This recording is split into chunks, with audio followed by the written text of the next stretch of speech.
ஏன்டா டேய், உங்க குடும்பத்து பிரச்சனையில நாங்க தான்டா மாட்டினோமாடா. அதாவது அவன் பொத்திக்கிட்டு ஜனவரி 14 இறந்துருப்பான்.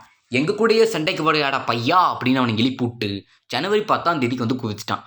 அவன் குதிச்சதை பார்த்தோன்னே நீங்களாம் கொந்தளிச்சு எப்படிடா நீ கிராஷ்க்கு வரலாம், அதுவும் எங்க அண்ணன் கூட நீங்க வரலாமாடான்னு இழுக்க ஆரம்பிக்கீங்க. இப்படியே பேசிக்கிட்டே இருந்தா என்னடா அர்த்தம்? எது பெருசுன்னு அடிச்சு காட்டு. அதை விட்டுக்கிட்டு இப்படி நீங்கள் அவனை வம்பா விலை கொடுத்து வாங்கிட்டீங்க.